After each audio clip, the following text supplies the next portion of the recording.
শ্রী শ্রী ঠাকুর বললেন, লেখাপড়ায় দড় হলেই শিক্ষা তারে কয় না, অভ্যাস ব্যবহার সহজ জ্ঞান, নইলে শিক্ষা হয় না। অথচ প্রতিযোগিতার ইঁদুর দৌড়ে আমরা আমাদের ছেলে মেয়েদের বইয়ের বোঝা চাপিয়ে, টিউশনের বোঝা চাপিয়ে নামকরা স্কুলে ভর্তি করে সাফল্যের শীর্ষ শিখরে সুপ্রতিষ্ঠিত করতে চাই। তারপর একদিন তারা যখন বাবা মাকে ছেড়ে নিজের দেশ ছেড়ে বিদেশের মাটিতে পা রাখে নিজেকে আরো প্রতিষ্ঠিত করার জন্যে, তখন অসহায় বাবা মা নীরবে চোখের জল ফেলেন। বাবা মার সঙ্গে তাদের আত্মিক সম্পর্কের বন্ধনটা ক্রমশই যেন শিথিল হতে থাকে। মা বাবার অসুস্থতার খবর পেয়েও দেশে ফেরার মতো সময় তাদের ব্যস্ত জীবনে থাকে না। আবার এর বিপরীত চিত্রও আমরা পাই অনেক সাধারণ মধ্যবিত্ত বা নিম্ন মধ্যবিত্ত পরিবারের ছেলে মেয়েদের মধ্যে। তারা ততটা মেধাবী হয় না, তাদের উচ্চাশা থাকে না, স্বপ্ন থাকে না, সাফল্যের সিঁড়িও থাকে না, কিন্তু থাকে একটা মায়া, মমতা, সহানুভূতি ও ভালোবাসায় ভরা অনেক বড় হৃদয়। থাকে দায়িত্ব ও কর্তব্য বোধ, বাবা মার প্রতি অকৃত্রিম শ্রদ্ধা ও ভালোবাসা। তেমনি অতি সাধারণ অনামী কচি মুখদের পাশে হাত বাড়ানোর জন্যই আজকের কবিতা লাস্ট বেঞ্চার। লিখেছেন শ্রদ্ধেয় গণদীপ বিশ্বাস দাদা। অপদার্থ মানেটা কি রে নিলয়? নন মেটেরিয়াল? তুই তো স্কুলের ফার্স্ট বয়, ক্লাসে সামনের বেঞ্চে বসিস, তুই সঠিক বলতে পারবি। স্যার প্রায়ই আমাকে বলেন অপদার্থ। আমি তো লাস্ট বেঞ্চে বসি, পড়া পারি না, মনেও থাকে না। তোরা কি সুন্দর সব পড়া মুখস্থ রাখিস, অঙ্ক একবারেই বুঝে যাস। আমি হাজার চেষ্টা করেও পারি না রে। স্যারেরা তাই আমায় গর্ধপ বলেন। গর্ধপ মানেটা কি বলতো? ভালো কিছু নয় নিশ্চয়ই।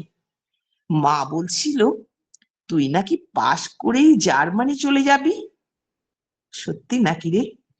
তবে আন্টি যখন মাকে বলেছেন তখন তা সত্যিই হবে। তুই চলে গেলে আর আসবি না, তাই না? ভুলে যাবি আমায়? চিনতে পারবি কোনোদিন ফিরে এলে? আমাকে তো এখানেই থাকতে হবে রে। লাস্ট বেঞ্চার গর্ধবদের কখনো স্বপ্ন দেখতে নেই, ডানা মেলতে নেই। তুই রকেটে চেপে শু করে উড়ে যাবি নীল আকাশে, সব মেঘেদের পিছনে ফেলে। আমি মাটিতে দাঁড়িয়ে দাঁড়িয়ে দেখব। কোনোদিন দেশে ফিরে এলে চিনতে পারবি আমায়? মনে পড়বে আমাকে? মনে পড়বে দত্তদের বাগানে কাল বৈশাখীতে ঝরা কোষ্টে আম কুড়িয়ে খাওয়া, সৃজাদের বেদানা গাছে রোজ বুলবুলির ডিম লুকিয়ে দেখা, মা বুলবুলি কত যত্নে ডিমে তা দিয়ে পুচকু বাচ্চাগুলোকে মানুষ করত, উড়তে শেখাতো, মুখে করে খাবার এনে খাওয়াতো। একদিন ওরা উড়ে গেল নিজের মতো, নিজের আকাশে। মনে আছে তোর রিজুদের বাগানের জঙ্গলে সাদা ছোট্ট মিষ্টি সাপটা ফনা তুলে তোর সাথে খেলতে আসছিল? আমার তাড়া খেয়ে সাপটা বাবা গো বলে ওর মায়ের কাছে পালিয়ে গেল। সব ভুলে যাবি তুই। ঝাঁ চকচকে বিশ্ব তোকে ডাকছে।